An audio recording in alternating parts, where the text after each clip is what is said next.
As I was watching the game today, I kept thinking to myself, why am I seeing so many poor performances from so many players tonight? I mean, tonight it was constant miscontrols, it was constant poor dribbles, it was constant poor movement, constant slow passes, constant misplaced passes.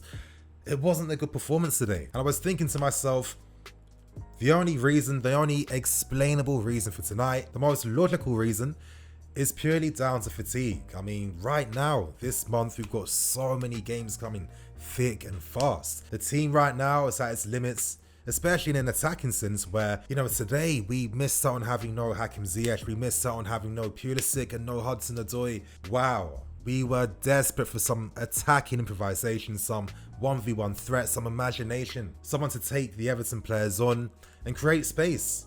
Because today it was very easy for Everton to keep their shape in front of us, and we really struggled to break them down. And there's so many reasons for that, from mostly poor individual performances to, not having the right personnel on the field to take advantage of Everton's, very disciplined defending today. And tonight, you guys, I'm going to be breaking down some of the performances. I'm going to be breaking down why we struggled against Everton today.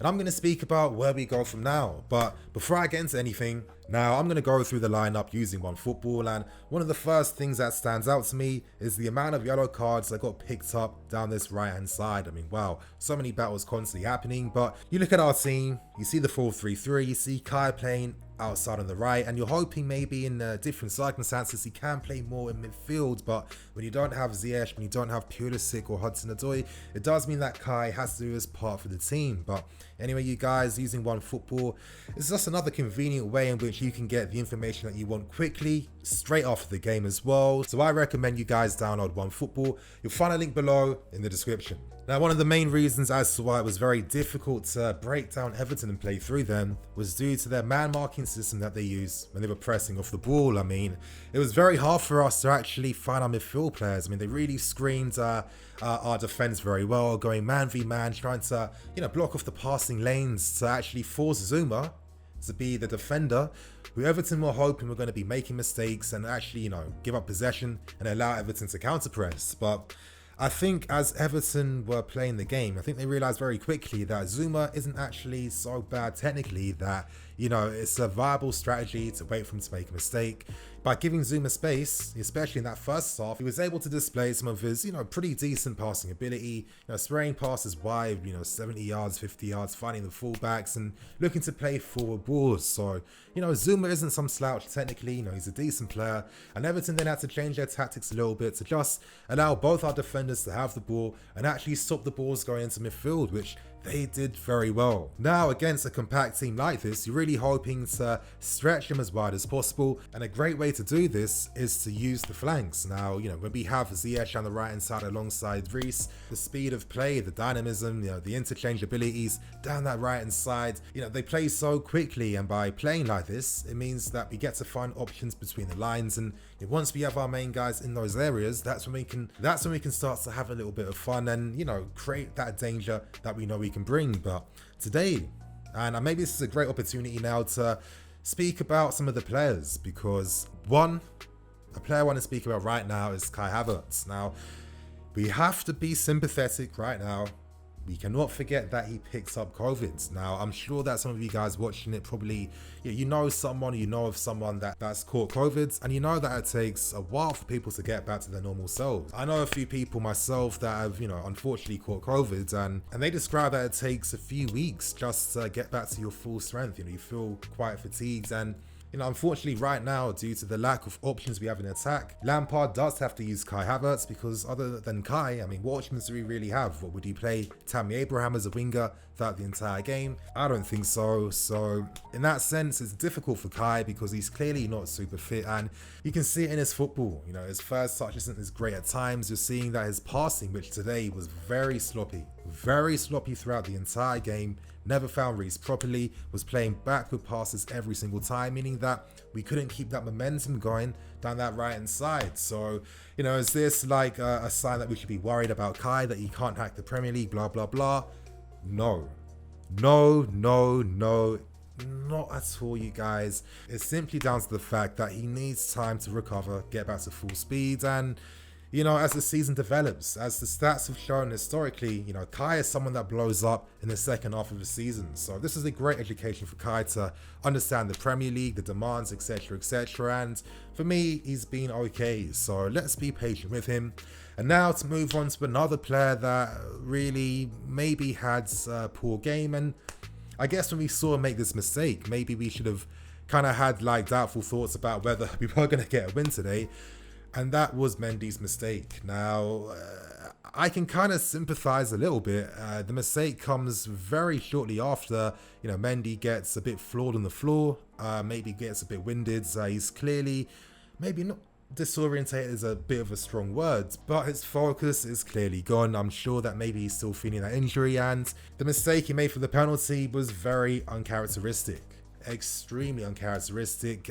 He's shown that he's a much cooler character than that, and for me, I'm going to give Mendy the benefit of the doubt and blame it on the knock he picked up previously before the penalty incident. But, you're hoping that we do better from the second ball situations. You're hoping that we do better when it comes to going up against Calvert-Lewin, who it was pretty funny. He was on the periphery throughout the entire game, but he had all the most important attacking moments for Everton, which sums up the guy's form this season for me. He looks like a European class striker, and even the few times he was on the ball, he caused a little bit of issues with his physical strength and his aerial abilities. So, the minute we went down 1-0, you're thinking after just seeing the first opening minutes, if we get anything from this game, it's going to be a massive testament to the ability of this team. But, I think the reality is that the fatigue just really stopped us from playing our best football. We were slow, we were tepid, and it was very easy for Everton to defend off the ball. But anyway, I'm going to continue on. And I want to speak about one positive. And one of the biggest positives today was Reece James. Wow. Look at how this guy carries himself on the field. He's seasoned. Reece is seasoned. It's ridiculous. Richarlison knew very early on that he was not going to have much fun against Reece, and it was quite funny.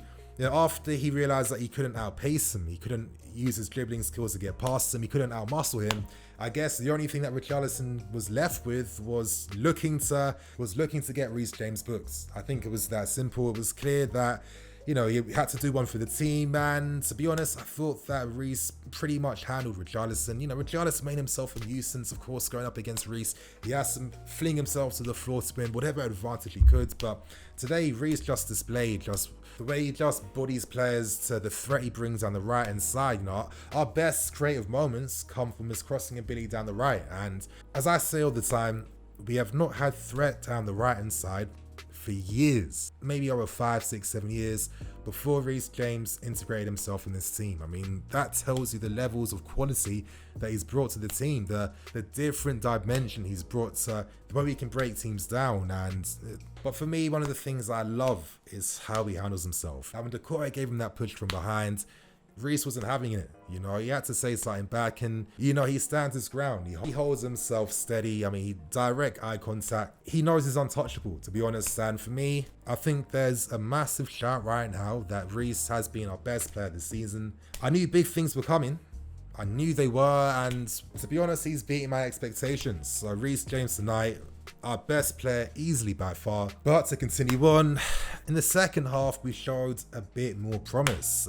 One moment in particular was Mason Mount's free kick. Unfortunate, unlucky. We hit the post earlier in the first half too with Reece James' thunderbolt strike. Excellent technique displayed there, and it was one of those types of games where we needed that moment of magic to just help us get back in the game and get something in front of goal, and it wasn't there. It was not there tonight, and of course, it's disappointing to lose, but at the same time, I do feel it's good to have a level of expectation. We have to remember that these guys are human beings. They're not pixels on the screen. This ain't FIFA 21. They don't have infinite stamina. Heavy periods, players have injuries and knocks, and sometimes you're going to get games like this where to be honest, Everton needed to have extreme defensive discipline just to get a result in this game today. So if that was a slight positive to take away from it, was the fact that Everton didn't really have too many attacks, and to get something from this game, they had to play without the ball throughout the entire 90 minutes. But regardless though, to give my closing thoughts, I'd say the only thing that has been bothering me these past 3 games is the attacking quality at times. Now, of course, we know that with Werner, a lot of the good things he does, for me personally, he requires the need for a link-up player with him. And at the same time too, I do feel like sometimes we have moments where we can be a bit too one-dimensional with our play. You know, the players are too on board with sticking to the rules, like playing to the manager's guidelines to a T. Not enough imagination. I see a few times in games where players receive the ball in space, and I'm thinking to myself, this is an opportunity for you to do like a little Cruyff turn and, you know, attack the space, drive, do something more positive with it, other than just sticking to the instruction and, you know, moving responsibility onto a teammate. I think for me, what separates teams like us from the other teams is we have the players that can make moments happen from nothing. You know, players that take responsibility in the decisive moments, that have that type of exceptional quality that the other players just don't possess. And, you know, we're a team that has that. We do have that. But for me, sometimes you have to show a bit more imagination. A few times for Mason today, I think he was the most imaginative in that sense alongside Reece James, but I need to see more. A bit toothless from Tammy again, a bit toothless from Giroud, and toothless from Timo Werner. So let's hope the next game our strikers get back on point. And you guys, that was a review for today's disappointing loss, but realistic loss against Everton. I'm EFC, this is Blue Lines TV. I'll catch you guys later with some more videos.